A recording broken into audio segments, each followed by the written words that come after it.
A madrugada era fria na manhã de junho, quando o barulho do motor de um carro velho fazia o silêncio da margem do rio Paraíba, na zona rural de Tremembé, interior de São Paulo. O céu ainda escuro começava a ganhar tons de cinza-chumbo, prenunciando um dia nublado. Marlene tinha 83 anos e não conseguia entender direito o que estava acontecendo. Seus olhos cansados tentavam acompanhar os movimentos bruscos do filho, Ricardo, que abriu a porta traseira do carro com pressa, como quem tem medo de ser visto. Mãe, descendente, vamos dar uma volta. A voz dele era diferente, seca, sem o carinho que ela ainda procurava encontrar depois de tanto tempo criando aquele homem sozinho. Mas filho, tá tão frio, por que a gente veio pra cá? Ricardo não respondeu. Apenas segurou o braço dela com força e ajudou a sair do banco. Marlene sentiu as pernas tremerem quando pisou na terra úmida da margem. O rio corria na baixa época do ano, mas o som da água batendo nas pedras era constante, quase hipnotizante. Fica aqui um pouquinho, mãe. Eu só vou resolver uma coisa e já volto. Ela quis perguntar o quê? Quis dizer que estava com frio, que voltaria para casa, mas antes que abrisse a boca, Ricardo já havia dado meia volta e entrado no carro novamente. Ricardo! Ricardo, espere! O motor ligado. As rodas giraram na terra solta, levantando poeira. E então o carro sumiu pela estrada de chão batido, deixando apenas o rastro de fumaça do escapamento e o silêncio devastador da solidão. Marlene ficou parada ali, os pés fincados no chão enlameado, os olhos fixos no ponto onde o carro havia desaparecido. Ela esperou. Esperou porque ainda queria acreditar que aquilo era um mal-entendido, que o filho voltaria, que tudo fazia parte de alguma confusão que logo seria esclarecida. Mas as horas passaram. O sol nasceu fraco entre as nuvens, iluminando fracamente a vegetação ao redor. Marlene sentou-se numa pedra perto da água, abraçando o próprio corpo para tentar se aquecer. Estava usando apenas uma blusa fina de algodão e uma calça surrada. Nenhum casaco Ricardo havia deixado com ela. Foi então que as lembranças vieram a vir, como sempre vinham quando a solidão apertava. Marlene lembrou de quando Ricardo era criança, de como ela trabalhava até tarde costurando para fora para conseguir pagar o aluguel do barraco onde moravam. Lembrou das noites em que ele dormia no colo dela, enquanto a máquina de costura rangia sem parar. "Por que você fez isso comigo, meu filho?"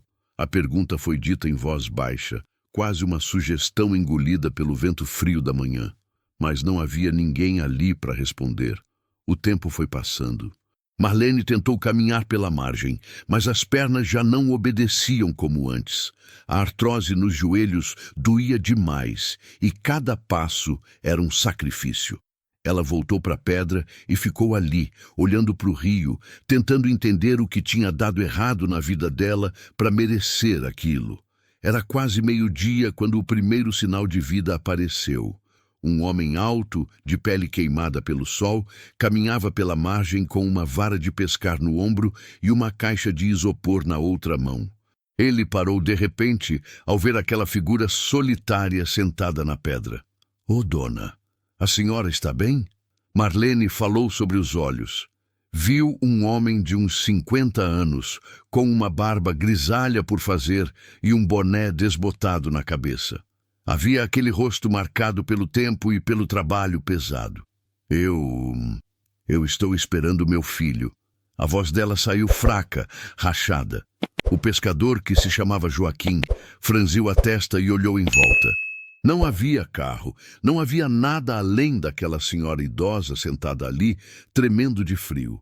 "A senhora está esperando aqui há quanto tempo?" "Desde cedo." Ele disse que ia voltar. Joaquim sentiu um aperto no peito. Já tinha ouvido histórias assim antes. Histórias de filhos que abandonaram os pais velhos em lugares isolados para não ter que cuidar deles, para não ter que assumir a responsabilidade. Era uma coisa que o deixava com raiva, mas também com uma tristeza profunda. "A senhora quer uma água? Eu estou aqui na minha caixa." Marlene acenou que sim com a cabeça.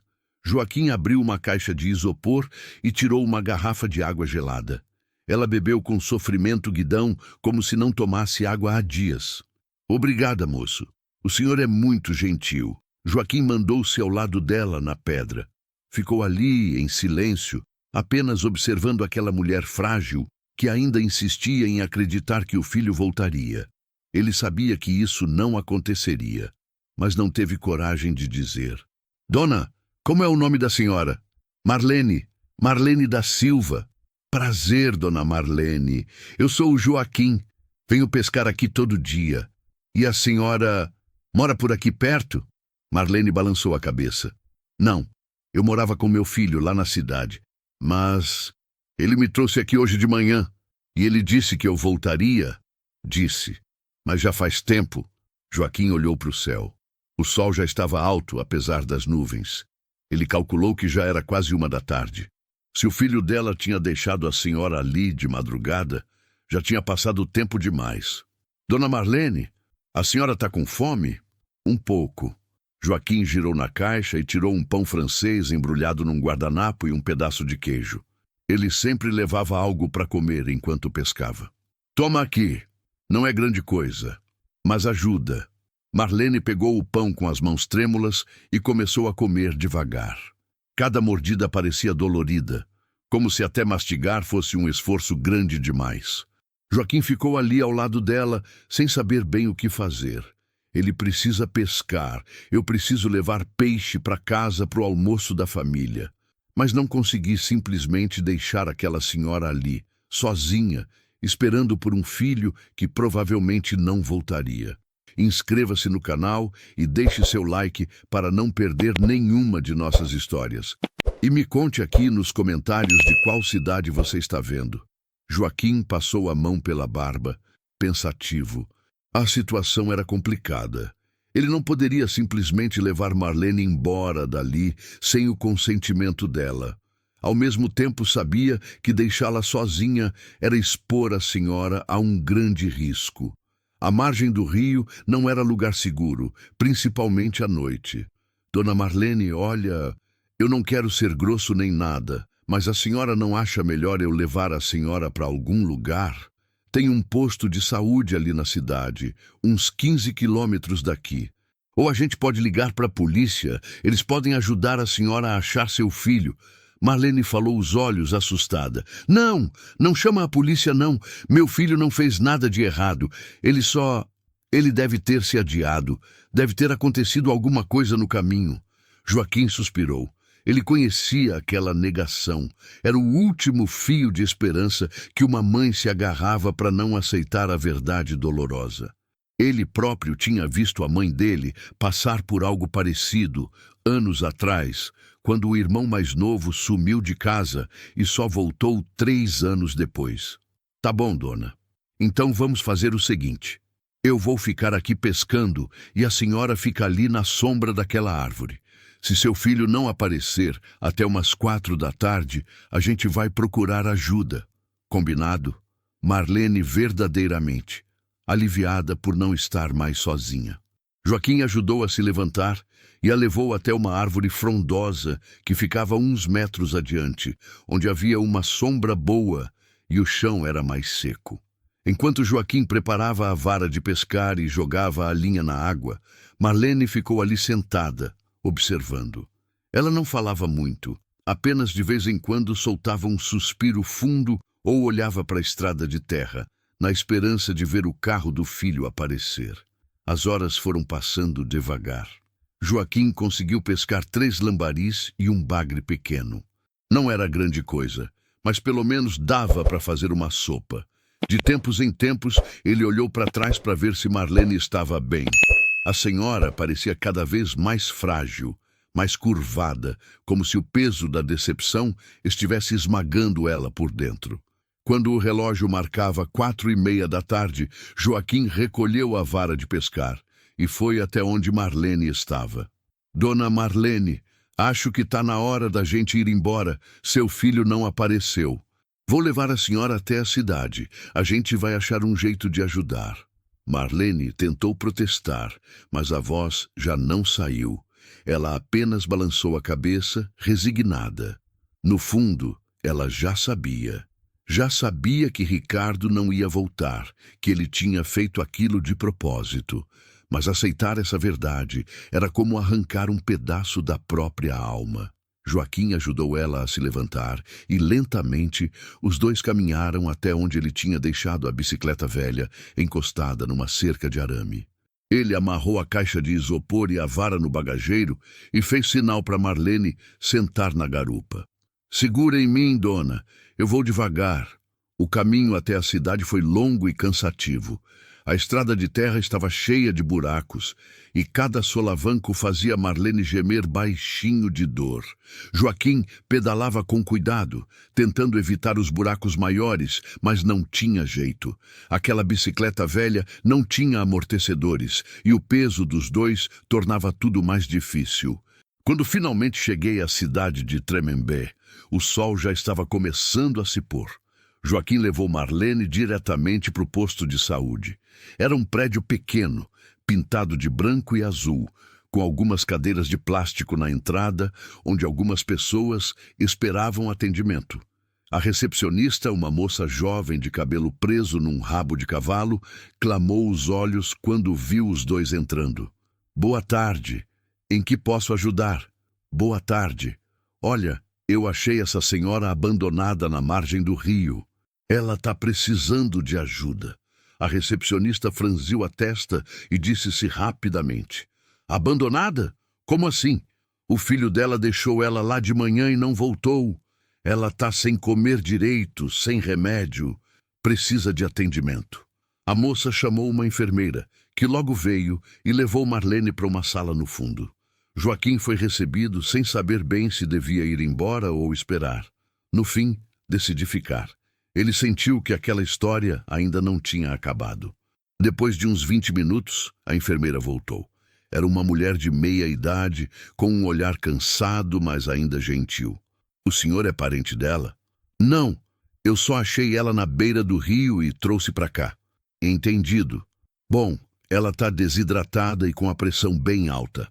Vamos deixá-la aqui na observação hoje. Mas vamos ter que acionar o conselho tutelar e a assistência social. Caso de abandono de idoso é crime. O senhor sabe disso, né?" Joaquim que sim. "Eu sei. Só queria ter certeza de que ela estava em boas mãos."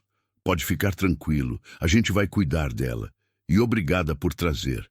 Se o senhor não tivesse achado ela, poderia ter acontecido coisa pior." Joaquim sentiu um rompimento confuso com tristeza. Ele se despediu e saiu do posto de saúde com uma bicicleta velha, pedalando devagar de volta para casa. A noite já estava caindo e as ruas de Tremembé começaram a acender as luzes dos postes. Enquanto pedalava, Joaquim não conseguia tirar o rosto de Marlene da cabeça. Aqueles olhos cansados, aquela tristeza profunda de quem tinha sido traído pela pessoa que mais amava no mundo. Ele pensou na própria mãe, que já tinha morrido feito 5 anos, e sentiu uma gratidão imensa por ter cuidado dela até o fim. Quando chegou em casa, já era noite. A esposa, Conceição, estava na cozinha preparando o jantar. Ela olhou para ele com uma mistura de preocupação e curiosidade. "Joaquim, onde você estava?" Já estava ficando preocupado. "Desculpa, Conceição. Aconteceu uma coisa hoje. Eu achei uma senhora abandonada na beira do rio." E então Joaquim contou tudo. Contou sobre Marlene, sobre o filho que não voltou, sobre como ele a tinha levado para o posto de saúde. Conceição ficou em silêncio, com os olhos marejados. "Meu Deus, Joaquim, que história triste. Como um filho faz uma coisa dessa com a própria mãe?" "Não sei, mulher, mas tem gente que perde a humanidade." "Esquece de onde veio." Conceição enxugou os olhos com a ponta do avental. "E ela vai ficar no posto?" "Por enquanto, sim. Disseram que iam acionar a assistência social." Conceição ficou pensativa por um momento. "Joaquim, e se a gente pudesse fazer alguma coisa para ajudá-la?" Joaquim olhou para a esposa, surpreso. "Como assim?" "Sei lá. Talvez a gente pudesse visitá-la, ver como ela está. A casa é pequena. Mas se ela não tiver para onde ir..." Joaquim sentiu o peito pressionado. Conceição tinha um coração enorme, sempre disposta a ajudar quem precisava, mesmo quando eles mesmos mal tinham o suficiente. Vamos ver como as coisas vão se desenrolar primeiro, tá bom? Amanhã eu passo no posto de novo para saber como ela tá. Conceição privada, e os dois jantaram em silêncio, cada um perdido nos próprios pensamentos. Na manhã seguinte, Joaquim acordou cedo como figurino. O sol ainda estava nascendo quando ele saiu de casa com uma bicicleta. Mas dessa vez, em vez de ir direto para o rio, ele pedalou até o posto de saúde. A mesma recepcionista de ontem estava lá, agora com uma cara ainda mais cansada. Ela falou ao respeito Joaquim. Bom dia, veio ver Dona Marlene? Vim. Como ela passou a noite? Melhor. A pressão abaixou e ela conseguiu descansar um pouco. Mas ainda está muito abalada emocionalmente. O assistente social já veio aqui hoje cedo e conversou com ela. E aí? Vai fazer o quê? A recepcionista suspirou. Olha, a situação é complicada. Eles vão tentar localizar o filho dela, esse Ricardo. Já abri um boletim de ocorrência por abandono de invalidez. Mas enquanto isso, Marlene vai precisar de um lugar para ficar. O posto não pode mantê-la aqui indefinidamente. Joaquim mordeu os lábios, pensativo. Posso falar com ela? Claro. Ela está lá no fundo, na sala de observação. Joaquim atravessou o corredor estreito até a sala no fundo do posto. Marlene estava deitada numa maca, coberta com um lençol fino. Ela abriu os olhos quando ouviu os passos dele. Seu Joaquim. A voz dela saiu fraca, mas havia um lampejo de reconhecimento e gratidão naqueles olhos cansados. Bom dia, Dona Marlene. Como a senhora está se sentindo? Melhor, obrigada por me trazer aqui ontem. Se não fosse o senhor... Ela não terminou a frase. Não preciso. Os dois sabiam o que poderia ter acontecido. Joaquim tirou uma cadeira e sentou-se ao lado da maca. Dona Marlene, a assistente social conversou com a senhora hoje? Marlene quebrou que sim. Conversou. Ela disse que vai tentar achar o Ricardo, mas eu pedi para ela não fazer nada contra ele. Ele é meu filho, sabe? Mesmo com tudo, eu não quero que ele esteja preso. Joaquim sentiu um aperto no peito. Mesmo depois de tudo, Marlene ainda protege o filho. Era o amor de mãe, cego e incondicional, que nem a pior das traições conseguia apagar completamente. E a senhora tem algum outro parente? Outro filho? Algum primo? Alguém? Marlene balançou a cabeça lentamente. Não, eu só tive o Ricardo. E meu marido morreu há mais de 20 anos. Não tenho mais ninguém. Joaquim ficou em silêncio por um momento. Ele estava pensando na conversa que teve com Conceição na noite anterior. Sabia que a esposa estava disposta a ajudar, mas ele precisava ter certeza de que era uma decisão certa. Dona Marlene, a senhora se lembra de onde o senhor filho morava? Onde era uma casa? Lembro. Era na Vila São João, perto da rodoviária. Número 123. Joaquim anotou mentalmente o endereço. Ele estava pensando em ir até lá, talvez conversar com os vizinhos, tentar entender melhor a situação. Mas antes de fazer qualquer coisa, ele precisa conversar de novo com Conceição. Tá bom, Dona Marlene. A senhora descansa. Eu volto aqui mais tarde. Obrigada, seu Joaquim. O senhor é um anjo. Joaquim convidou sem jeito e saiu da sala. Ele não se perdeu um anjo, não. Era só um pescador simples tentando fazer o que era certo. Quando voltou para casa, Conceição estava estendendo a roupa no varal do quintal. Ela olhou para ele com expectativa. E então? Joaquim contou sobre a conversa com Marlene, sobre o endereço do filho, sobre como ela ainda se recusava a acusá-lo formalmente. Conceição balançou a cabeça indignada. Esse homem não merece uma mãe como ela. Ela ainda protege ele. É de cortar o coração. Pois é. E ela não tem mais ninguém, Conceição. Nenhum pai. Nada. Conceição parou de estender a roupa e olhou para o marido. Joaquim, eu estava pensando a noite toda. A gente tem aquele quartinho lá nos fundos que a gente usa só para guardar tranqueira. Se a gente arrumasse, colocasse uma cama... Joaquim sabia que a esposa queria chegar. Você está falando sério? A gente mal tem o suficiente para nós e para os meninos. Como a gente vai sustentar mais uma pessoa? Joaquim, ela é uma senhora de 83 anos. Quanto ela vai vir? Quanto ela vai gastar? A gente dá um jeito. Sempre deu. Joaquim olhou nos olhos da esposa. Havia determinação ali, mas também compaixão. Era um dos motivos pelos quais ele tinha se apaixonado por ela 25 anos atrás. Conceição tinha um coração maior do que cabia no peito. Tá bom, mas antes eu quero ir até o endereço que ela me deu, conversar com os vizinhos. Quero saber mais sobre esse tal de Ricardo. Concepção. Vai, mas depois a gente arruma aquele quarto, combinado? Joaquim. Combinado. Na tarde daquele mesmo dia, Joaquim pegou uma bicicleta e foi até a Vila São João. Era um bairro humilde, com ruas de asfalto rachado e casas simples de alvenaria. Ele encontrou o número 123 sem dificuldade. Era uma casa pequena, com portão de ferro enferrujado e muro descascado. Joaquim bateu no portão da casa ao lado. Uma mulher de uns 60 anos apareceu na janela. Boa tarde, posso ajudar? Boa tarde, dona. Eu queria saber se a senhora conhece o pessoal que mora nessa casa aqui do lado. A mulher franziu a testa e veio até o portão. Conheço. Por quê? É que eu consegui a mãe do Ricardo abandonada na beira do rio ontem. Queria saber se a senhora sabe alguma coisa sobre ele. A expressão da mulher mudou. Ela abriu o portão e fez sinal para Joaquim entrar. Entre aqui. Vamos conversar direito. Joaquim entrou no quintal e sentou-se numa cadeira de plástico que a mulher ofereceu. Ela também se soltou e soltou um suspiro pesado. Meu nome é Ivone. Eu sou vizinho do Ricardo faz uns 15 anos. E posso te dizer uma coisa. Aquele homem não presta. Joaquim arregalou os olhos.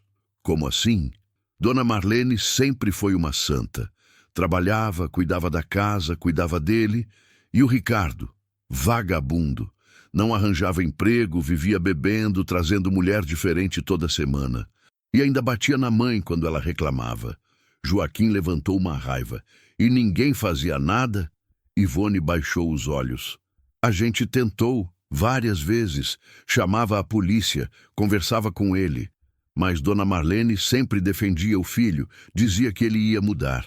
E depois, quando as coisas se acalmavam, voltava tudo pro mesmo. E quando foi que ela sumiu? Faz uns 3 dias. Eu estranhei porque sempre via ela na janela da manhã cedo, mas achei que ela poderia ter ido viajar, sei lá. Nunca imaginei que o Ricardo tivesse feito uma barbaridade dessa. Joaquim contou para Ivone sobre como tinha encontrado Marlene, sobre o abandono. A mulher balançou a cabeça, horrorizada. Meu Deus, eu sabia que ele era ruim, mas isso é desumano. Pois é, e agora ela está no posto de saúde, sem ter para onde ir. Ivone ficou pensativa. Olha, se vocês precisarem de alguma ajuda, qualquer coisa, pode contar comigo. Dona Marlene não merece passar por isso. Joaquim agradeceu e se despediu. Enquanto pedalava de volta para casa, ele sentia o coração pesado. A história de Marlene era ainda mais triste do que ele imaginava. Mas, ao mesmo tempo, havia uma determinação crescente dentro dele. Ele e Conceição iam ajudar aquela senhora, nem que fosse a última coisa que fizeram. Nos dias seguintes, Joaquim e Conceição trabalharam juntos para arrumar o quartinho nos fundos da casa. Era pequeno, com pouco mais de 6 metros quadrados, mas dava perfeitamente para uma pessoa. Eles limparam tudo, pintaram as paredes de um azul claro, colocaram uma cama velha que tinha guardada no armário e até conseguiram um guarda-roupa doado pela igreja do bairro. Enquanto isso, a assistente social do município, uma moça chamada Débora, estava cuidando dos trâmites legais. Ela conseguiu localizar Ricardo através de um antigo registro de emprego, mas quando foi até a casa dele, descobriu que ele tinha sumido. A casa estava abandonada, com alguns móveis ainda dentro, mas nenhum sinal do morador. Ele deve ter fugido quando descobrir que a história ia vir à tona. Débora explicou a Joaquim e Conceição quando foi visitá-los para avaliar a possibilidade de Marlene morar com eles. Já emitimos um mandato de prisão contra ele por abandono de invalidez. Se ele aparecer, vai ser preso. Conceição balançou a cabeça. E Dona Marlene sabe disso? Sabe, mas ela ainda se recusa a prestar queixa formal. Diz que não quer ver o filho preso. Débora olhou em volta da casa simples, mas limpa e organizada. Viu os 3 filhos de Joaquim e Conceição brincando no quintal. Viu o quartinho que tinha preparado com tanto carinho. Olha, preciso ser sincero com vocês. A situação financeira de Dona Marlene é complicada. Ela recebe um salário mínimo de aposentadoria, que pode ajudar com algumas despesas. Mas ela também precisa de remédios controlados para pressão, para artrose. E vocês precisam estar cientes de que é uma responsabilidade grande. Joaquim e Conceição trocaram um olhar. Já tinha conversado sobre isso durante as últimas noites. A gente sabe, Joaquim disse, mas não podemos deixá-la ir para um abrigo ou ficar na rua. A gente dá um jeito. Débora, emocionada. Vocês são pessoas especiais. Vou providenciar toda a documentação. Se tudo correr bem, Dona Marlene pode vir para cá no fim da semana. E foi exatamente o que aconteceu. No sábado seguinte, Joaquim foi buscar Marlene no posto de saúde. Ela estava usando um vestido simples que Conceição tinha mandado para ela, e o cabelo branco estava penteado e preso num coque baixo. Quando Marlene desceu da bicicleta em frente à casa de Joaquim e Conceição, ela ficou parada por um momento, olhando para aquela construção humilde de tijolos aparentes e telhado de eternidade. É aqui que eu vou morar? A voz dela saiu trêmula, transmissão de emoção. É, Dona Marlene, Conceição disse, se aproximando com um sorriso acolhedor. Bem-vinda à sua nova casa. Marlene começou a chorar. Não foi um choro de tristeza, mas de desespero, de gratidão, de esperança. Conceição a abraçou, e as duas ficaram ali, chorando juntas, enquanto Joaquim observava com os olhos também marejados. Os 3 filhos do casal, Lucas, de 12 anos, Fernanda, de 9 e o pequeno Pedro, de 6, apareceram curiosos. Fernanda foi a primeira a se aproximar. Oi, vovó Marlene. O apelido saiu naturalmente, sem que ninguém tivesse combinado antes, e Marlene agradece através das lágrimas. Oi, minha linda. Conceição mostrou o quarto a Marlene, que ficou impressionada com o capricho. Havia até uma cortina florida na janela e um tapete ao lado da cama. Vocês não precisam ter feito tudo isso. Claro que preciso, Joaquim disse. A senhora merece ter um lugar digno para morar. Nos primeiros dias, Marlene ainda estava se adaptando. Ela era quieta, falava um pouco, passava boa parte do tempo sentada na cadeira do quintal olhando para o nada. Mas aos poucos, com a convivência diária, com o carinho da família, ela foi se abrindo. Uma noite, durante o jantar, Lucas perguntou: Vovó Marlene, a senhora tem alguma história para contar? Marlene olhou para o menino e olhou. Tenho muitos, meu filho. Eu já vivi muito. E então, ela começou a contar. Contou sobre a infância no interior de Minas Gerais, sobre como tinha vindo para São Paulo com os pais ainda jovem, sobre como tinha conhecido o marido numa festa de igreja. Contou sobre as dificuldades, sobre as alegrias, sobre tudo. As crianças ouviram fascinadas, Conceição e Joaquim também. Era como se Marlene estivesse renascendo a cada história contada, a cada lembrança compartilhada. Com o passar das semanas, Marlene foi se tornando parte da família. Ela ajudou Conceição na cozinha, apesar das mãos trêmulas.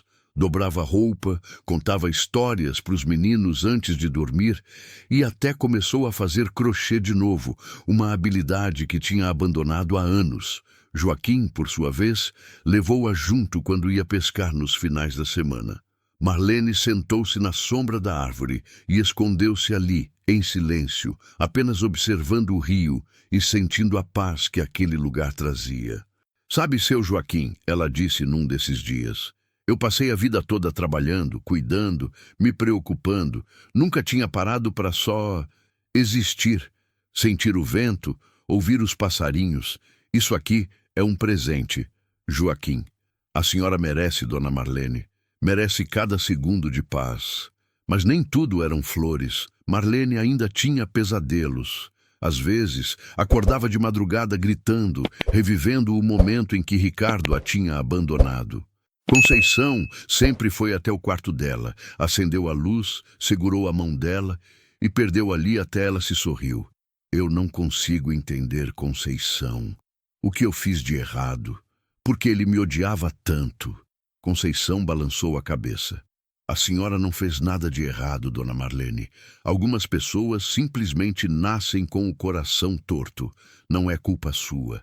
Marlene queria acreditar nisso. Queria conseguir se perdoar pela culpa que ainda carregava. Mas era difícil. Muito difícil.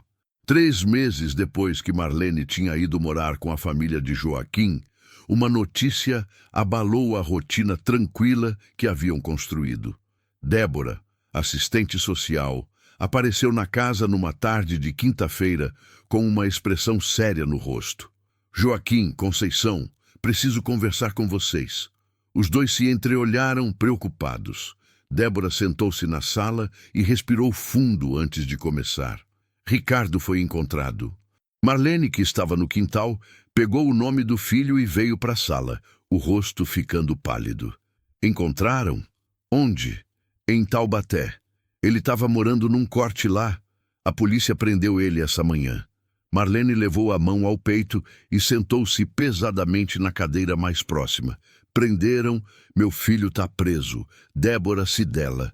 Dona Marlene, ele vai responder pelo crime de abandono de invalidez. Pode pegar de 6 meses a 3 anos de prisão, mas depende também do que a senhora quiser fazer. Como assim? Se a senhora não quiser obrigações com a acusação, se quiser retirar a reclamação, ele pode ser solto. Conceição se declarou indignada. Como assim retirar a queixa?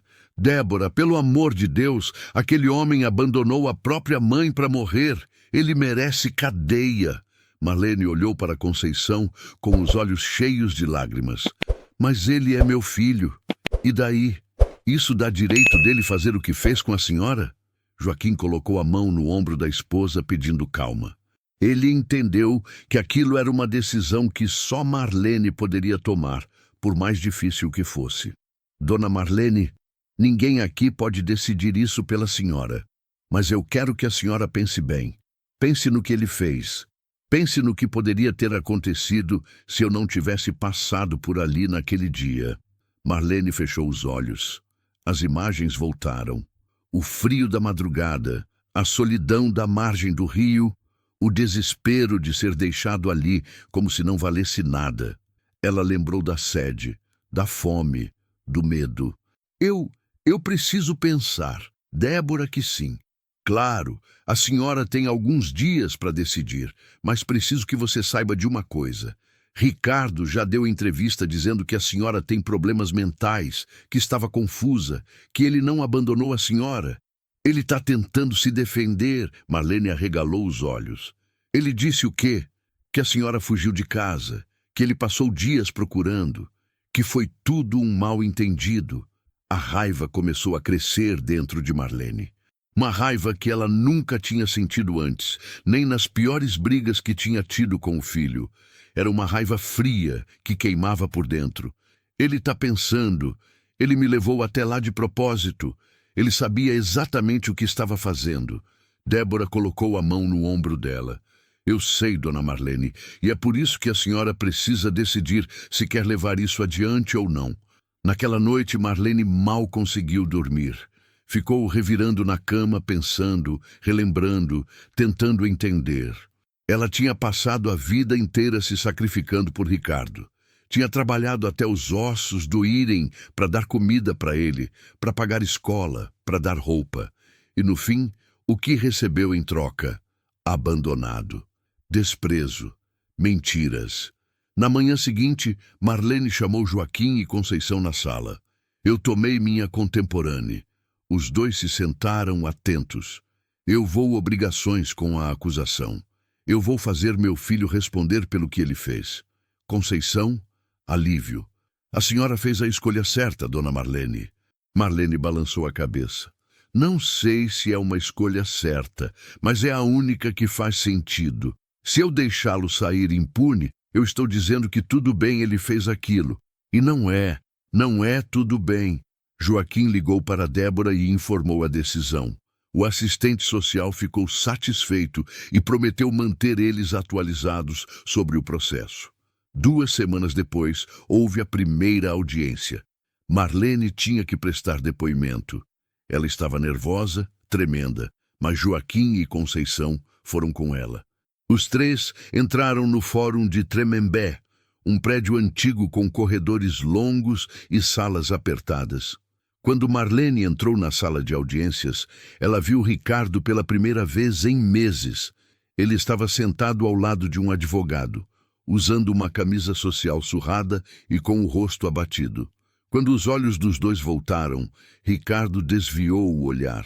O juiz, um homem de uns 50 anos com óculos de grau, chamou Marlene para prestar depoimento. Ela subiu no pequeno tablado e sentou-se na cadeira indicada. Senhora Marlene, a senhora pode contar, com suas próprias palavras, o que aconteceu no dia 3 de junho deste ano? Marlene respirou fundo e começou a contar. Contou sobre a madrugada fria, sobre o carro parando na margem do rio, sobre Ricardo dizendo que voltaria e depois indo embora. Contou sobre as horas de espera, sobre o medo, sobre Joaquim a encontrar. O advogado de Ricardo tentou questionar.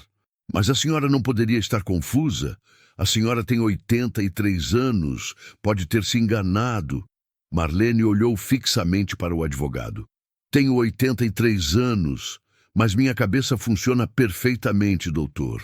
Eu sei exatamente o que aconteceu, e meu filho também sabe. O juiz pediu ordem e continuou as perguntas. No fim, ele agradeceu Marlene e dispensou ela. Joaquim ajudou a descer do tablado e as 3 saídas da sala. Do lado de fora, sentados no banco do corredor, Conceição segurou a mão de Marlene. A senhora foi muito calorosa. Marlene fraco.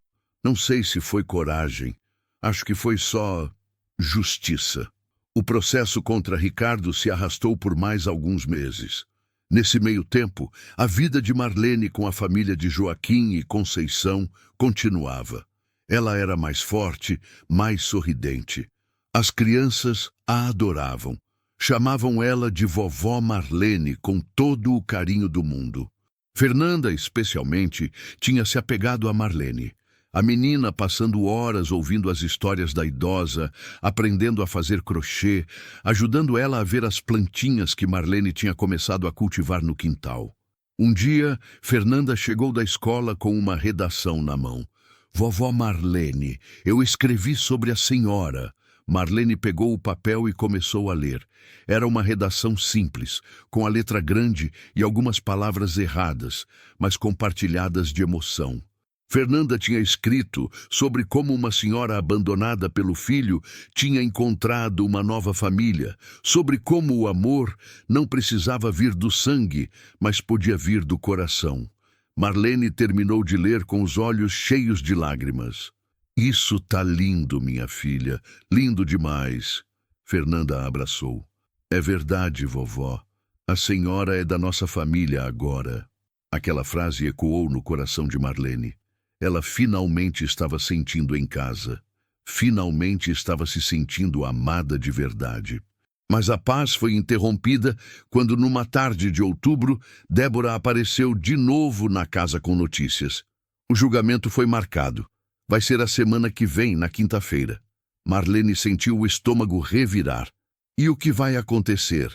Depende do juiz. Ricardo pode pegar de 6 meses a 3 anos, mas também há a possibilidade dele conseguir pena alternativa, dependendo do comportamento e dos antecedentes. Joaquim franziu a testa. Mas ele não tem antecedentes? Ivone, uma vizinha, disse que ele já tinha sido preso antes por briga. Débora conferiu o 100. Tem razão. Ele tem algumas passagens, sim. Isso pode pesar contra ele. No dia do julgamento, Marlene acordou cedo. Ela estava nervosa, mas também determinada. Conceição ajudou ela a se vestir. Escolheu um vestido simples, mas bonito. Penteou o cabelo dela com carinho. A senhora vai ficar linda. Não é sobre estar linda, Conceição. É sobre estar digno. As duas trocaram um olhar de cumplicidade. No fórum, a sala de julgamento estava cheia.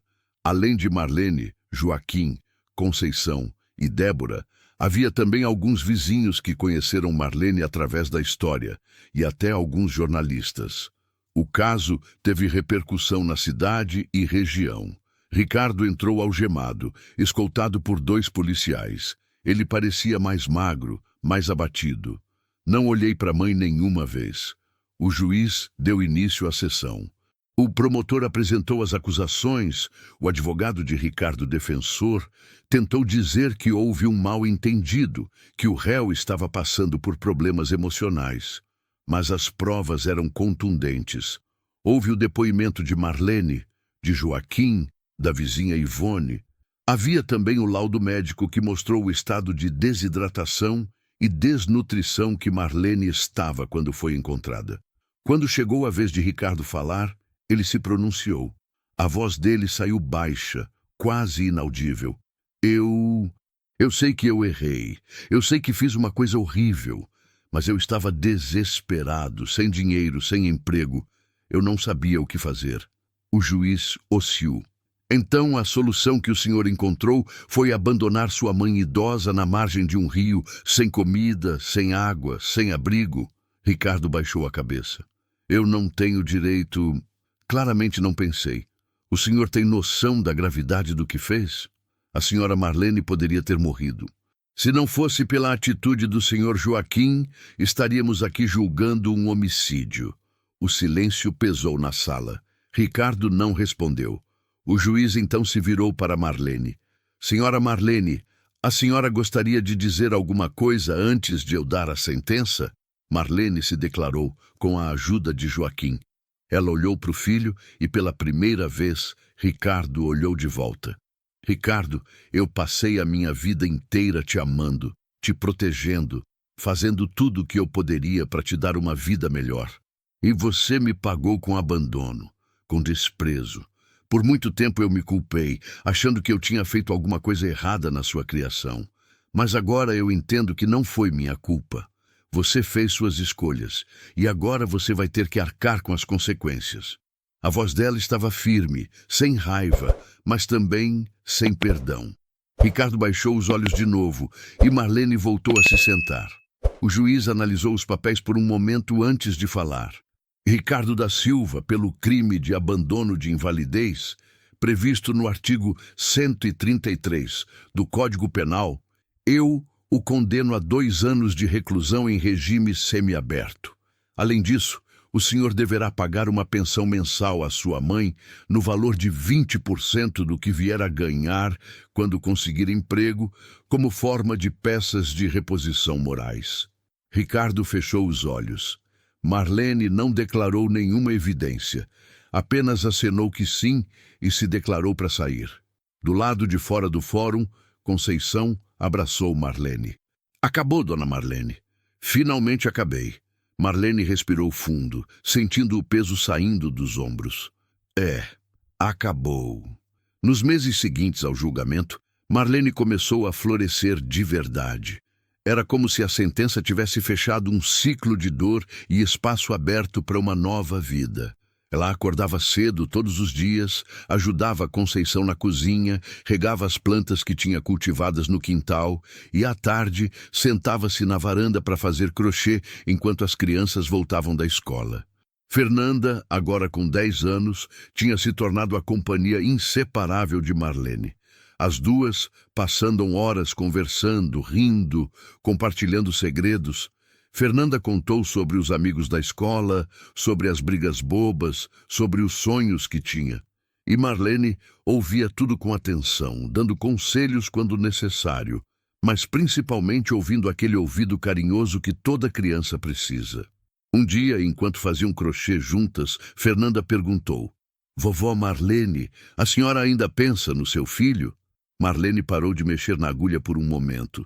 Era uma pergunta difícil, que tocava numa ferida que ainda estava cicatrizando. Penso, minha filha, ele é meu filho, isso não muda. Mas eu aprendi que amar alguém não significa deixar essa pessoa fazer o que quer com a gente. Às vezes, a gente precisa se guardar para se proteger. Fernanda aceitou que sim, mesmo sem entender completamente. Era jovem demais para compreender a complexidade desse tipo de dor, mas um dia ela entende. Joaquim, por sua vez, continuou levando Marlene para pescar nos fins de semana. Aqueles momentos à beira do rio tinham sido tornados sagrados para os dois. Era ali, no silêncio interrompido apenas pelo som da água e pelo canto dos pássaros, que Marlene encontrava paz. Sabe, seu Joaquim, ela disse num desses dias, eu nunca imaginei que eu fosse ser feliz de novo. Depois do que aconteceu, eu achei que minha vida tinha acabado. Joaquim sorriu, os olhos fixos na linha que balançavam na água. A vida nunca acaba enquanto a gente está respirando, dona Marlene. Sempre tem tempo para recomeçar. É verdade. E eu tenho muito a agradecer ao Senhor e à Conceição. Vocês me salvaram, literalmente. A gente só fez o que qualquer pessoa decente faria. Marlene balançou a cabeça. Não, seu Joaquim, o senhor não entende. Muita gente teria passado direto, teria fingido que não viu. Mas o senhor parou, o senhor se importou, e isso fez toda a diferença. Joaquim sentiu os olhos marejarem. Ele nunca tinha pensado em si mesmo como herói ou coisa parecida. Era só um pescador simples, um homem que tentava fazer o certo. Mas ouvir aquelas palavras de Marlene, ver o quanto ele tinha impactado a vida dela, fazia tudo valer a pena. No final do ano, a família de Joaquim e Conceição decidiu fazer uma festa de Natal. Era a tradição deles juntar todos os parentes e vizinhos para uma confraternização simples, com comida caseira e muita conversa. Mas aquele ano seria especial. Marlene estaria com eles. Conceição e Marlene passaram dias preparando tudo. Fizeram farofa, peru, arroz, salada de maionese. Marlene também fez rabanada, uma receita antiga que ela aprendeu com a mãe.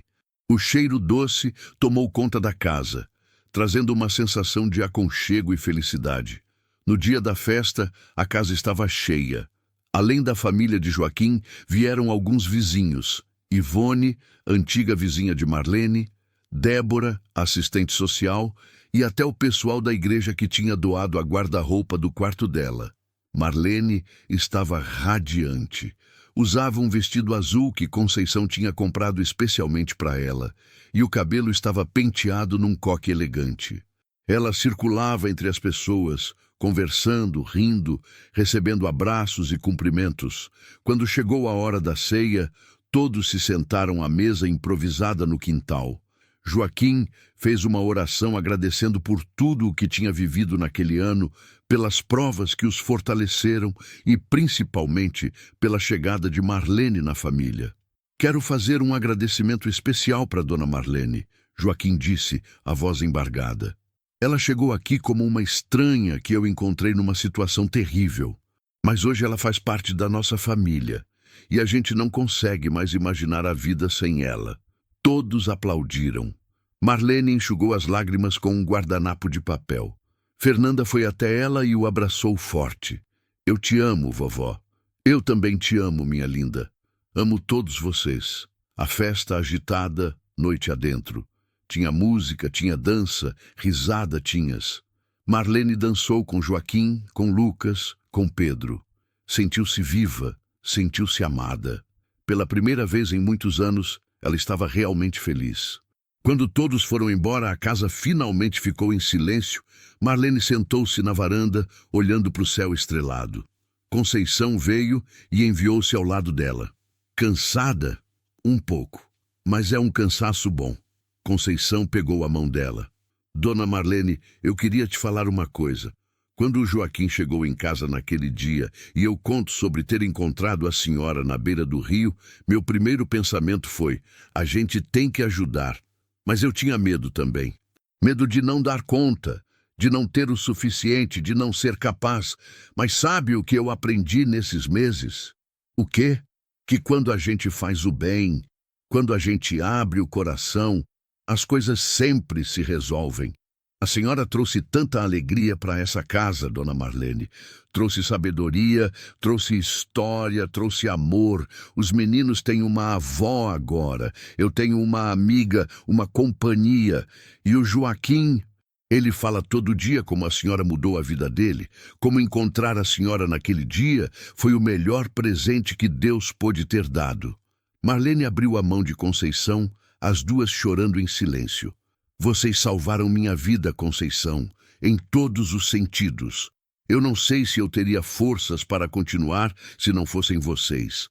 E a gente nunca vai te abandonar, dona Marlene. Nunca. Essa é sua casa. Para sempre. As duas ficaram ali, sentados na varanda, olhando as estrelas e sentindo a paz naquela noite especial. O ano novo trouxe mudanças inesperadas para a família. Em fevereiro, Joaquim conseguiu um emprego fixo numa empresa de distribuição de peixes, o que tinha uma renda mais estável do que a pesca proporcionava. Conceição, por sua vez, começou a vender bolos e salgados por encomenda, e o negócio estava indo bem graças ao boca a boca na ambiente. Com a situação financeira um pouco mais aliviada, eles pretendem fazer algumas melhorias na casa. Reformaram o telhado que estava com goteiras, pintaram a fachada e até compraram uma televisão nova para substituir a velha, que já não funcionava direito. Marlene continuou contribuindo com sua aposentadoria, mas Joaquim e Conceição insistiram que ela guardasse parte do dinheiro para suas necessidades. Ela usava esse dinheiro para comprar presentes pequenos para as crianças, lã para fazer crochê e, de vez em quando, algum remédio que precisasse. Foi numa manhã de março, enquanto Marlene estava no quintal regando as plantas, que ela tocou uma campainha. Conceição estava no mercado e Joaquim no trabalho, então ela foi até o portão para ver quem era. Quando abriu, levou um susto. Do outro lado do portão estava uma mulher jovem, de uns 30 anos, com traços que lembravam vagamente alguém. Ela tinha cabelos castanhos presos num rabo de cavalo e olhos avermelhados, como se tivesse chorado recentemente. Dona Marlene? A voz da mulher saiu hesitante, transmitindo de emoção. Sim, sou eu. Em que posso ajudar? A mulher respirou fundo, como se estivesse reunindo coragem para falar. Eu sou Adriana, filha do Ricardo. Marlene sentindo as pernas fraquejarem. Ela se segurou no portão para não cair. Uma rede. Ricardo tinha uma filha e nunca tinha contado para ela. Você é minha neta? Adriana acenou que sim, as lágrimas começando a escorrer. Eu sei que isso deve ser um choque enorme. Eu só soube da sua existência há algumas semanas, quando meu pai estava preso. Um assistente social me alcançou e me contornou tudo. Marlene abriu o portão com as mãos trêmulas e fez sinal para Adriana entrar. As duas se sentaram na varanda e por um longo momento ficaram apenas se olhando, tratando daquela situação surreal. Eu não sabia que o Ricardo tinha uma filha, Marlene disse finalmente. Ele nunca me contou. Adriana limpou as lágrimas com as costas da mão. Ele me abandonou quando eu tinha 3 anos. Minha mãe criou eu sozinha.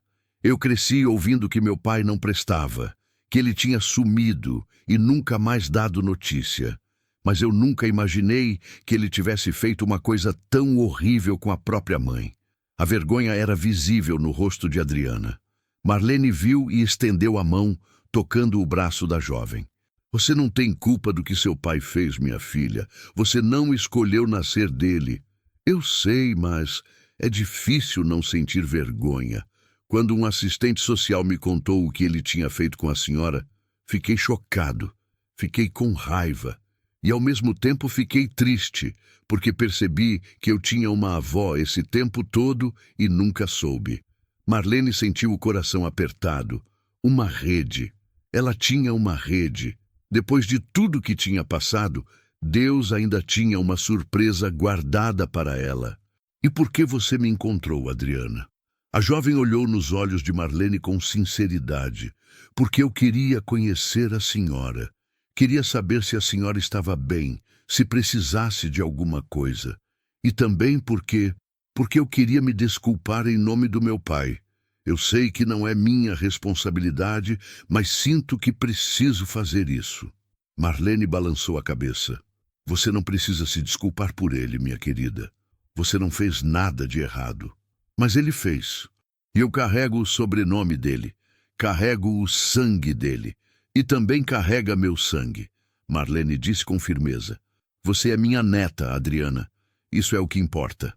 As duas se abraçaram ali na varanda, chorando juntas, deixando anos de mágoa, de ausência, de solidão fluírem através das lágrimas.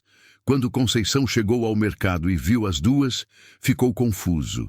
Marlene logo explicou quem era Adriana, e Conceição abraçou a jovem como se a conhecesse há anos. Seja bem-vinda, filha. Qualquer pessoa que ama a dona Marlene está bem-vinda aqui. Adriana ficou para o almoço. Ela contou mais sobre sua vida, sobre como trabalhou como atendente numa farmácia, sobre como tinha um filho pequeno de 2 anos chamado Gabriel, sobre como o criou sozinho depois que o pai da criança tinha ido embora. Parece que história de abandono corre na família, Adriana disse com um sorriso amargo. Mas eu prometi para mim a mesma coisa que você quebrará esse ciclo. Meu filho vai crescer sabendo que é amado, que tem uma mãe que nunca vai abandoná-lo. Marlene segurou a mão da neta com carinho. E ele também tem uma bisavó agora. Se você quiser, é claro. Adriana agradece através das lágrimas. Eu adoraria. E eu sei que o Gabriel ia amar conhecer a senhora. Quando Joaquim chegou ao trabalho e descobriu a novidade, ficou feliz por Marlene. Ele sabia o quanto aquela mulher havia sofrido com a ausência de família. E agora, de repente, ela tinha descoberto que tinha uma rede e um bisneto. Adriana começou a visitar Marlene hoje semana, sempre trazendo o pequeno Gabriel. O menino era tímido no começo, mas logo se apegou à bisavó. Marlene, por sua vez, foi radiante. Ela fazia crochê para o menino, contava histórias, brincava com ele no quintal. Fernanda também adorou ter um primo pequeno para brincar. Os dois passam horas juntos, construindo castelos na terra, correndo atrás das galinhas, rindo sem parar. Ver aquela casa cheia de vida, cheia de amor, cheia de crianças, fazia o coração de Marlene transbordar de gratidão. Ela tinha perdido um filho para a ingratidão e para a crueldade, mas ganhou uma família inteira que amava de verdade. Uma tarde, enquanto Marlene e Adriana estavam sentadas na varanda, observando Gabriel e Fernanda brincando a jovem perguntou: Vovó, a senhora já perdoou meu pai pelo que ele fez? Marlene ficou em silêncio por um momento, pensando na resposta. Perdoar é uma coisa complicada, minha filha. Não é só falar, eu te perdoo, e pronto, a mágoa desaparece. É um processo. Tem dias que eu olho para trás e entendo que ele era um homem doente, perdido, com problemas que eu não consegui resolver. Nesses dias, eu sinto uma certa paz, quase como se tivesse me perdoado. Mas tem outros dias que a raiva volta, a mágoa aperta no peito, e eu penso, como ele poderia fazer aquilo comigo? Nesses dias, o perdão parece impossível. Adriana aceitou que sim, entendendo. Mas uma coisa que eu posso te dizer, Marlene continuou, eu não deixo que o que ele fez definiu o resto da minha vida. Eu não vou desperdiçar os anos que me restam guardando rancor. Eu escolho olhar para frente, para os presentes que a vida ainda tem para me dar. Como você, como o Gabriel, como essa família maravilhosa que me acolheu. Adriana pegou a mão da avó e apertou com carinho. A senhora é uma mulher muito forte, vovó. Marlene, não sei se sou forte. Acho que sou apenas uma sobrevivente. Os meses foram passando e a rotina da casa foi se ajustando à presença constante de Adriana e Gabriel. A jovem mãe tinha se tornado parte da família e muitas vezes ficou para jantar depois do trabalho antes de voltar para casa. Gabriel e Fernanda eram inseparáveis. E até os meninos mais velhos, Lucas e Pedro, tinham se apegado ao pequeno. Foi em junho, quase um ano depois de Marlene ter sido abandonada, que ela recebeu uma notícia inesperada. Débora, assistente social, apareceu em casa na manhã de terça-feira, com uma expressão séria no rosto. Dona Marlene, preciso falar com a senhora sobre o Ricardo. Marlene sentiu o estômago revirar. Ela sabia que aquela conversa não traria boas notícias. O que aconteceu? Ele está muito doente. Descobriram um câncer no fígado avançado. Os médicos do presídio dizem que ele tem no máximo 3 meses de vida. Marlene ficou pálida. Por mais que ela tivesse raiva do filho, por mais mágoa que guardasse, ouvir que ele estava morrendo era um golpe devastador. 3 meses? É, e ele está pedindo para ver a senhora. Diz que quer se desculpar pessoalmente antes de morrer. Conceição, que estava ouvindo uma conversa da cozinha, chegou até a sala. Dona Marlene não tem obrigações nenhuma de ver aquele homem. Depois de tudo que ele fez... Eu sei, Débora disse suavemente, mas é uma decisão que só Dona Marlene pode tomar. Marlene falou-se da cadeira com dificuldade, as pernas ainda fracas.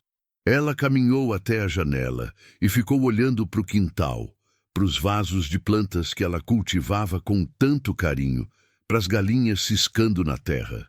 Eu preciso pensar. Débora que sim. Claro, a senhora tem o tempo que precisa, mas não demore muito. Segundo os médicos, ele está piorando rápido. Quando Débora foi embora, Marlene sentou-se na varanda e ficou ali, perdida em pensamentos. Conceição veio e enviou-se ao lado dela. O que a senhora vai fazer? Não sei, Conceição. Parte de mim quer ir até lá e gritar com ele, fazer ele entender a dor que me importou. Outra parte quer simplesmente ignorar, deixá-lo morrer sozinho como ele me deixou sozinho na margem do rio. Mas tem uma parte pequena, bem pequena, que ainda lembra do menino que ele foi um dia, do filho que eu amei com todo o meu coração. Conceição segurou a mão dela. Não existe resposta certa ou errada aqui, Dona Marlene. O que quer que a senhora decida, a gente vai apoiar. Naquela noite, durante o jantar, Marlene contou para toda a família sobre a notícia. As crianças ficam em silêncio, sem saber bem o que dizer. Joaquim, que sempre tinha sido calmo e ponderado, falou. Dona Marlene, eu não posso te dizer o que fazer. Mas posso te dizer uma coisa, se a senhora não for e ele morrer, a senhora vai passar o resto da vida se pergunta, e se? Se a senhora for e não gostar do que ouvir, pelo menos vai ter a certeza de que tentei. Marlene pensou nas palavras de Joaquim durante toda a noite. Mal consegui dormir, revirando na cama, pesando as opções, tentando entender o que o coração estava pedindo. Na manhã seguinte, ela chamou Débora e disse que queria visitar Ricardo. Nas especificações sociais, tudo, e 3 dias depois, Marlene estava no carro de Débora, no caminho do presídio onde Ricardo foi internado na enfermaria. Joaquim tinha se oferecido para eles juntos, mas Marlene disse que precisava fazer aquilo sozinha. Adriana, ao saber da visita, tinha ficado dividido. Parte dela queria acompanhar a avó, mas outra parte não queria ver o pai que a tinha abandonado. No fim, ela decidiu ficar em casa com Gabriel. O presídio ficou em Potim, a cerca de 1 hora de distância. Durante todo o trajeto, Marlene ficou em silêncio, olhando pela janela, tentando preparar o coração para o que estava por vir. Quando chegou, Débora a ajudou a passar por toda a burocracia de entrada. Revista, documentos, autorizações. Finalmente, foram levadas até a enfermaria, um lugar frio e impessoal, com camas enfileiradas e o cheiro forte de desinfetante no ar. Ricardo estava na última cama do corredor. Marlene mal o conheceu. Ele estava esquelético, com a pele amarelada, os olhos fundos. Parecia ter envelhecido 20 anos em poucos meses.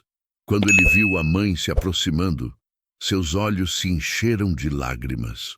Mãe, a voz dele saiu fraca, quase inaudível. Marlene tirou uma cadeira e sentou-se ao lado da cama. Ficaram ali, se olhando, sem saber bem como começar aquela conversa. Como você está se sentindo? Marlene disse finalmente.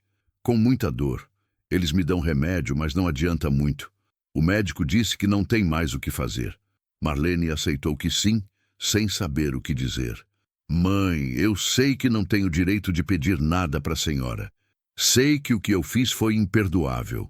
Mas eu preciso te ver antes de morrer. Precisava te pedir desculpas. Por quê? A voz de Marlene saiu mais duramente do que ela pretendia. Por que você fez aquilo comigo, Ricardo? O que eu fiz para merecer?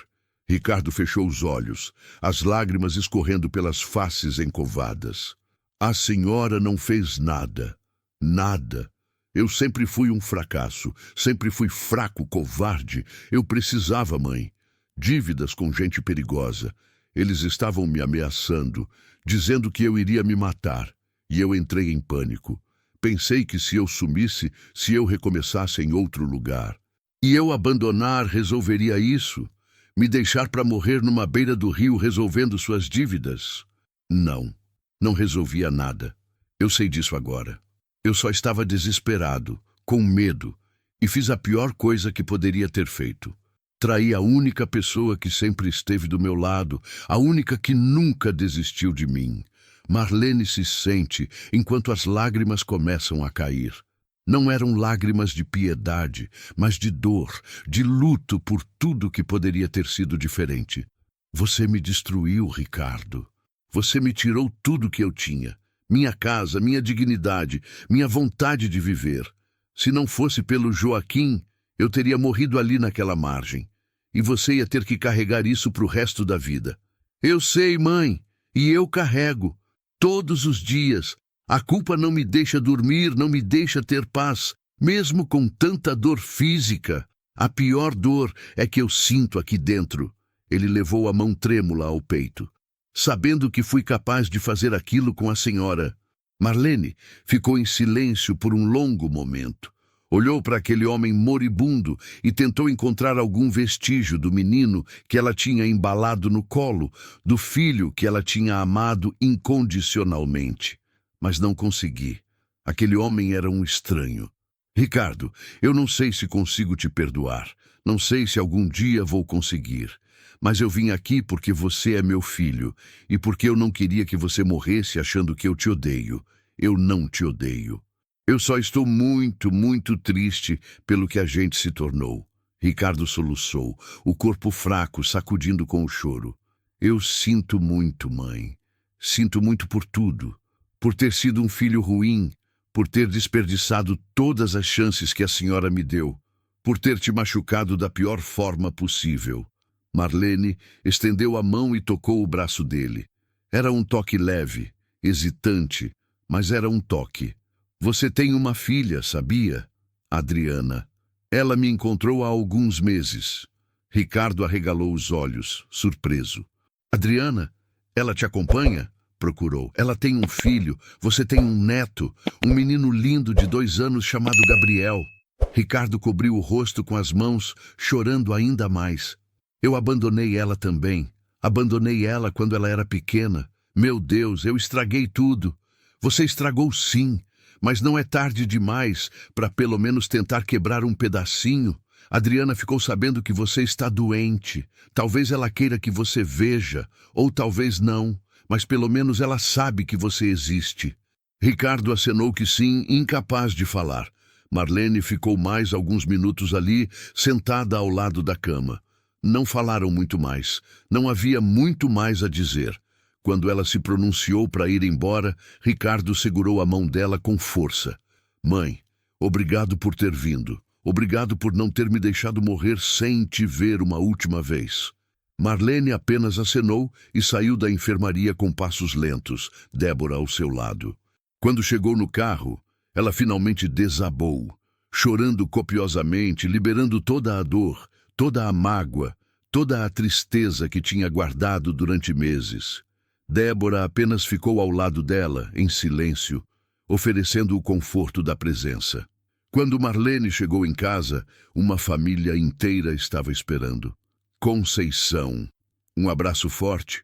Joaquim segurou a mão dela, e as crianças ficaram ao redor, oferecendo o carinho silencioso que só os pequenos sabem dar. Adriana também estava lá. Ela olhou para a avó com expectativa. Como ele está? Muito mal, Marlene respondeu com sinceridade. Não vai durar muito tempo. Adriana sentou-se pesadamente na cadeira. Eu não sei o que sinto. Uma parte de mim quer ir lá, quer ver ele uma última vez. Mas outra parte tem tanto rancor, tanta mágoa. Marlene se mudou e segurou o rosto da neta com as duas mãos. Minha filha, eu não vou te dizer o que fazer, mas vou te dizer uma coisa. Eu fui lá hoje e, apesar de toda a dor, eu não me arrependo, porque agora eu tenho certeza. Certeza de que eu fiz tudo o que podia, de que eu ofereci uma última chance de conexão, mesmo depois de tudo. Se ele morrer, eu vou ter paz, sabendo que não fiquei com esse peso na consciência. Adriana pensou por um longo momento. Eu preciso ir, preciso olhar nos olhos dele e dizer tudo o que senti durante esses anos todos. Ele precisa saber que ele me machucou, que eu cresci sem pai, que eu carrego cicatrizes por causa dele. Então vai, Marlene disse. Fala tudo o que precisa falar, mas não deixa o rancor te consumir depois, tá bom? Você tem um filho para criar, uma vida para viver. Não deixa o fantasma dele assombrar seu futuro. Adriana abraçou a avó com força, chorando. Obrigada, vovó.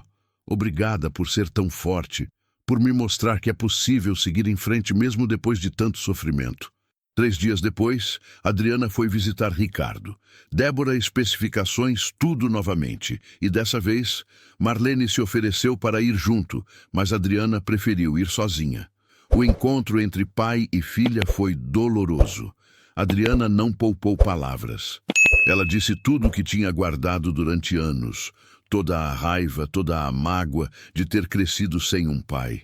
Ricardo aceitou tudo em silêncio, chorando, aceitando cada acusação como a punição que merecia. No fim, antes de ir embora, Adriana disse: Eu não sei se consigo te perdoar, mas eu quero que você saiba que, apesar de tudo, eu me tornei uma boa pessoa. E vou garantir que meu filho nunca passe pelo que eu passei. Vou amá-lo, vou estar presente, vou ser tudo que você nunca foi para mim. Ricardo acenou que sim, orgulhoso apesar da dor. Eu sei que você vai ser uma mãe incrível. Você sempre foi forte. Não remova isso de mim, não. Deve ter puxado da sua mãe ou da sua avó. Adriana sorriu tristemente e foi embora. As semanas seguintes foram difíceis. Marlene e Adriana visitam Ricardo mais algumas vezes. Ele estava cada vez mais fraco, mais debilitado. No início de agosto, veio a notícia. Ricardo ficou morrido durante a madrugada, dormindo sem dor.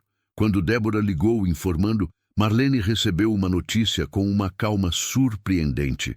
Ela sabia que aquilo ia acontecer, estava preparado, mas mesmo assim, sentindo um vazio no peito.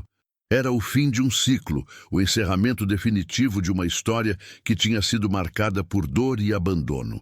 O enterro foi simples. Apenas Marlene, Adriana, Joaquim, Conceição e Débora estiveram presentes. Não havia mais ninguém. Ricardo tinha vivido uma vida de isolamento, de pontes queimadas, de relacionamentos destruídos. E no fim, poucas pessoas se importaram o suficiente para se despedirem. Durante a cerimônia breve, Marlene ficou de pé ao lado do caixão, olhando para baixo. Não chorei. Já tinha chorado tudo que tinha para chorar, mas falou baixinho as últimas palavras que diria para o filho. Eu te perdoo, Ricardo, não porque você merece, mas porque eu mereço paz. Eu mereço seguir em frente sem esse peso. Descanse agora. E se houver algo depois dessa vida, que você encontre a paz que nunca encontrou aqui. Adriana também se despediu, colocando uma flor em cima do caixão. Adeus, pai. Eu não vou esquecer o que você fez, mas também não vou deixar isso definir quem eu sou. Quando o caixão foi baixado à terra, os presentes jogaram flores, e então foi finalizado. Ricardo da Silva, um homem que tinha todas as chances de ser amado, foi enterrado. De volta para casa, Marlene sentou-se na varanda e ficou olhando para o horizonte. Conceição veio com uma xícara de chá e se sentou ao lado dela. Como a senhora está se sentindo? Estranho, aliviada, talvez, como se um capítulo finalmente tivesse terminado e agora eu pudesse começar outro. E qual vai ser esse novo capítulo, Marlene? Viver. Aproveitar cada dia com vocês, com a Adriana, com o Gabriel, fazer crochê, cuidar das minhas plantas, ouvir as histórias das crianças, coisas simples, mas que fazem a vida valer a pena. Conceição segurou a mão dela. A gente vai estar aqui com a senhora sempre. E elas ficaram ali, sentadas lado a lado, observaram o sol se pôr, sabendo que o amanhã traria novos desafios, mas também novas alegrias. Os meses seguintes trouxeram uma paz que Marlene não sentia há anos. Com a morte de Ricardo, era como se um peso gigante tivesse sido retirado de seus ombros. Ela não precisa mais carregar a culpa de se perguntar se deveria ter feito algo diferente. Se poderia ter salvo o filho de si mesmo. Ele fez suas escolhas e agora ela estava livre para viver suas próprias. Adriana e Gabriel se tornaram presenças ainda mais constantes na casa. A jovem mãe tinha um pedido de missão da farmácia e conseguiu um emprego melhor numa clínica do bairro, com horário mais flexível e salário um pouco maior. Isso fez com que ela pudesse passar mais tempo com Gabriel e, consequentemente, com a família de Marlene. O menino estava crescendo rápido. Com 3 anos agora, ele já conversava bastante, sempre inventando brincadeiras e histórias mirabolantes que deixavam todos encantados. Ele chamou Marlene de Vovó Lena, porque não conseguiu pronunciar o nome completo e toda vez que chegava em casa, corria para abraçar a bisavó com força. Fernanda e Gabriel eram parceiros inseparáveis. A menina, agora com 11 anos, tinha reforçado o papel de irmã mais velha, sempre protegendo o pequeno, ensinando coisas novas, inventando jogos. Lucas e Pedro também adoravam brincar com Gabriel, principalmente de bola no quintal. Uma tarde de outubro, Conceição teve uma ideia. A família estava reunida no almoço de domingo quando ela anunciou: "Eu estava pensando, que tal a gente fazer uma festinha para o aniversário da dona Marlene? Ela faz 84 anos mês que vem e acho que merece uma comemoração especial." As crianças ficavam animadas imediatamente. "Posso fazer os convites?" Fernanda disse, já empolgada. "E eu ajudo a decorar." Lucas completou. Marlene ficou emocionada. "Vocês não precisam fazer isso." "Claro que precisamos," Conceição disse com firmeza. "A senhora faz aniversário todo ano e nunca comemora. Esse ano vai ser diferente." E foi. Nas semanas seguintes, toda a família se mobilizou para preparar uma festa. Fernanda Convite fez à mão, desenhando flores e corações coloridos. Lucas e Pedro ajudaram Joaquim a montar uma estrutura com lona no quintal caso chovesse. Conceição planejou o cardápio e Adriana ficou responsável pelo bolo. Marlene ajudou, mas todos insistiram que ela não fez nada, que apenas aproveitasse e se deixasse ser mimada. No dia do aniversário, um sábado ensolarado de novembro, a casa estava irreconhecível. Havia balões coloridos por todo lado. Uma mesa grande, montada no quintal com toalha florida, enfeites de papel crepom suspensos nas árvores. A comida era farta. Arroz, feijão, churrasco, saladas, farofa e uma mesa só de doces com brigadeiro, beijinho, cajuzinho e bolo de 3 andares que Adriana tinha feito com muito capricho. Os convidados chegaram a chegar por volta das 2 da tarde. Vieram os vizinhos, o pessoal da igreja, Débora, a assistente social que tinha se tornado amiga, Ivone, a antiga vizinha de Marlene, e até alguns colegas de trabalho de Joaquim, que já tinham ouvido tanto falar da dona Marlene que quiseram conhecê-la pessoalmente. Quando Marlene viu toda aquela movimentação, toda aquela gente reunida para comemorar com ela, não conseguiu segurar as lágrimas. "Eu nunca imaginei que um dia eu fosse ter tanta gente me querendo bem," ela disse para Conceição, emocionada. "A senhora merece, dona Marlene, merece todo esse amor e muito mais." A festa foi linda. Teve música, teve dança, teve muita conversa e risada. As crianças corriam pelo quintal brincando de pega-pega. Gabriel estava fantasiado de super-herói, correndo com uma capa vermelha amarrada no pescoço e fazendo Marlene rir com suas travessuras. Quando chegou a hora de cantar parabéns, todos se reuniram ao redor da mesa. O bolo estava lindo, decorado com flores de chantilly e uma plaquinha que dizia "Feliz 84 anos, vovó Marlene". Antes de cantarmos parabéns, eu queria falar uma coisa. Joaquim disse, chamando a atenção de todos. Há 1 ano e meio eu encontrei Dona Marlene numa situação que ninguém merecia estar. Ela tinha sido abandonada, estava sozinha, sem esperança. Mas desde que ela chegou na nossa casa, ela trouxe luz, trouxe alegria, trouxe amor. Hoje ela não é só mais uma moradora aqui. Ela é parte da nossa família. Ela é a avó dos meus filhos, é amiga da minha esposa. E para mim é como se fosse uma segunda mãe. Dona Marlene, muito obrigado por tudo que a senhora é. Todos aplaudiram. Marlene estava chorando copiosamente, mas era um choro feliz, de gratidão, de plenitude. Fernanda veio até ela e segurou sua mão. Vovó, eu também queria falar uma coisa. Quando a senhora chegou aqui, eu tinha 9 anos. Eu nunca tinha conhecido meus avós, porque eles estavam morridos antes de eu nascer. E aí apareceu a senhora, e foi como se Deus tivesse me dado de presente a avó que eu nunca tive. Eu te amo muito, vovó Marlene, muito, muito mesmo. Marlene abraçou a menina, soluçando. Adriana também veio com Gabriel no colo. Vovó, obrigada por ter me acolhido mesmo sem me conhecer. Obrigada por ser essa mulher incrível, forte, cheia de amor. Você é um exemplo para mim e para o Gabriel. E então, todos cantaram parabéns. A voz de Marlene tremeu quando ela soprou as velhinhas, mas conseguiu apagar todas de uma vez. Todos aplaudiram e gritaram, comemorando. Depois de cortar o bolo e distribuir para todos, Marlene sentou-se na cadeira principal, rodeada de gente que a amava.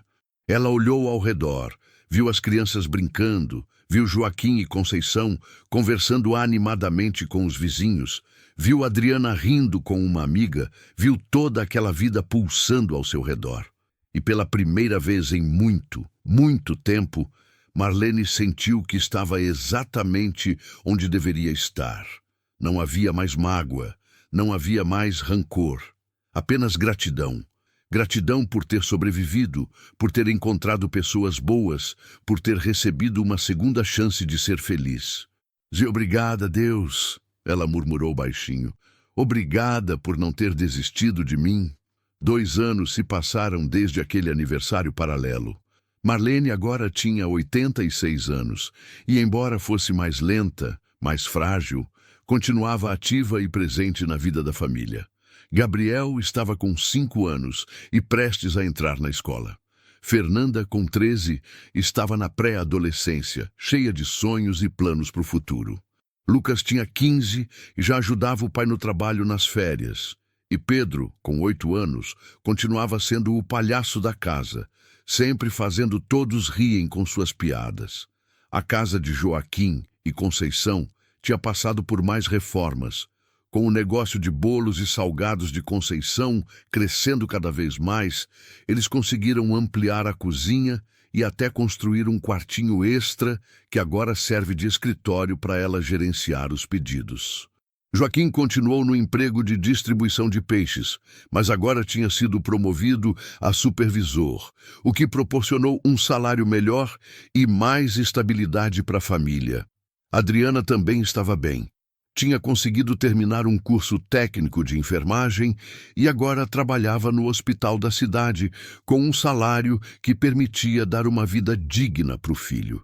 Ela e Gabriel continuaram morando num apartamento pequeno privativo, mas sempre passavam os fins de semana na casa de Marlene. Numa tarde de domingo, a família estava reunida no quintal como de costume. Joaquim estava assando uma carne na churrasqueira improvisada, Conceição e Adriana estavam preparando as saladas e as crianças brincavam com Gabriel de esconderijos. Marlene estava sentada na varanda fazendo crochê como sempre. Suas mãos já não eram tão firmes como antes, e de vez em quando ela deixava cair a agulha, mas insistia em continuar. Era uma forma de manter a mente ativa, de se sentir útil. Conceição veio até ela com um copo de suco. Toma, dona Marlene, a senhora precisa se hidratar nesse calor. Obrigada, filha. Conceição sentou-se ao lado dela. A senhora está bem? Parece pensativo. Marlene. Tô ótimo. Só estava aqui refletindo sobre como a vida mudou. Às vezes parece um sonho, sabe? Tudo que eu passei, tudo que eu sofri. E agora olha só. Olha essa família linda, essa casa cheia de amor, essas crianças felizes. Conceição segurou a mão dela. A senhora merecia tudo isso e muito mais. Eu queria te agradecer, Conceição. Agradeça você e o Joaquim por terem me salvo. Vocês não tinham obrigações nenhuma, podiam ter me deixado ir para um abrigo, mas escolheram me abrigar. Eu nunca vou esquecer disso. Conceição estava com os olhos marejados. Dona Marlene, a gente que agradece. A senhora trouxe tanta coisa boa para essa casa. Os meninos têm uma avó que ensina, que conta história, que aconselha. Eu tenho uma amiga, uma mãe que nunca tive. E o Joaquim, ele fala sempre como encontrar a senhora naquele dia mudou a vida dele, fez ele acreditar mais em Deus, em espera. As duas ficaram ali, de mãos dadas, chorando em silêncio. Mais tarde, durante o jantar, Fernanda fez um anúncio. Gente, eu escrevi uma redação na escola sobre a história da vovó Marlene. E a professora gostou tanto que quer publicar no jornal da cidade. Todos ficaram surpresos e empolgados. Sério? Marlene perguntou emocionada. Sério, a professora disse que é uma história inspirada, que as pessoas precisam conhecer. Posso mostrar para vocês o texto que escrevi? Claro! Fernanda correu até o quarto e voltou com uma folha de papel. Ela limpou a garganta e começou a ler. Minha avó Marlene não é minha avó de sangue, mas é a melhor avó que eu poderia ter. Ela foi abandonada pelo próprio filho numa beira de rio, mas em vez de desistir da vida, ela encontrou forças para recomeçar. Meu pai a encontrou naquele dia terrível e trouxe ela para nossa casa. Desde então, ela se tornou parte da nossa família. Ela me ensina tradição, conta histórias do passado, me dá conselhos quando eu tô triste. Ela me mostra todo dia que a família não é só sobre sangue, mas sobre amor, sobre cuidado, sobre estar presente.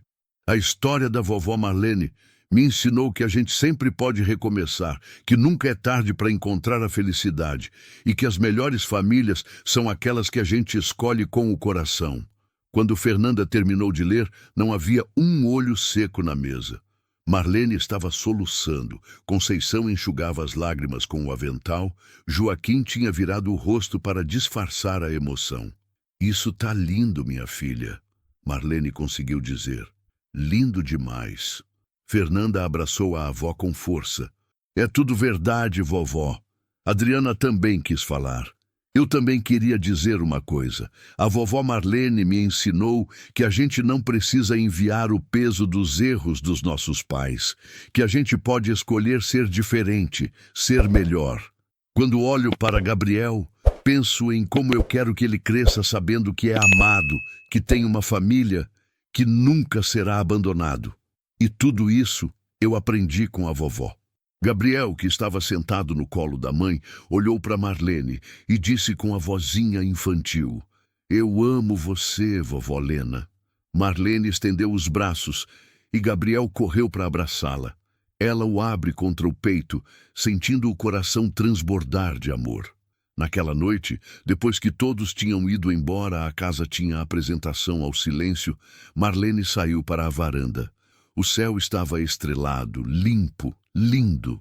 Ela sentou-se na cadeira de balanço que Joaquim tinha feito para ela e ficou ali, balançando devagar, olhando para as estrelas. Conceição apareceu com um cobertor. A senhora vai pegar frio aqui fora. Tô bem, filha. Só queria ficar mais um pouquinho apreciando a noite. Conceição colocou a colcha nos ombros dela e enviou-se na cadeira ao lado. Não que a senhora está pensando em como a vida é cheia de surpresas, boas e ruínas. Tem momentos que a gente acha que não vai aguentar, que vai desistir de tudo. Mas aí aparece alguém, uma luz no meio da escuridão e muda tudo. O Joaquim foi minha luz, Conceição. Ele e você são essas crianças maravilhosas. Vocês me deram uma razão para continuar quando eu descobri que não tinha mais nenhuma. Conceição segurou a mão dela. E a senhora deu razão para a gente também, dona Marlene. A senhora nos ensinou sobre generosidade, sobre perdão, sobre resiliência. Os meninos vão carregar essas lições para o resto da vida. As duas ficaram ali, em silêncio, apenas curtindo a companhia uma da outra e a paz naquela noite tranquila. Marlene sabia que não tinha muito ritmo de vida pela frente. Com 86 anos e a saúde jamais frágil, ela estava consciente de que cada dia era um presente. Mas não tinha medo, tinha vivido, tinha amado, tinha sido amada. Tinha encontrado família onde menos esperava, tinha descoberto que o perdão liberta e que recomeçar é sempre possível, não importa a idade. Ela olhou para o céu estrelado e murmurou uma oração silenciosa de gratidão. Gratidão por ter sobrevivido, por ter encontrado amor, por ter tido a chance de ser feliz de verdade. E enquanto a brisa suave da noite acariciava seu rosto, Marlene enviou um sorriso de paz, de plenitude, de quem finalmente encontrou seu lugar no mundo. Se você gostou dessa história, se inscreva no canal, deixe seu like e comente aqui embaixo de qual cidade você está assistindo. Compartilhe essa mensagem de esperança e recomeço com quem você ama. Porque todos merecem saber que nunca é tarde para encontrar a felicidade e que a verdadeira família é aquela que escolhemos com o coração. Até a próxima história.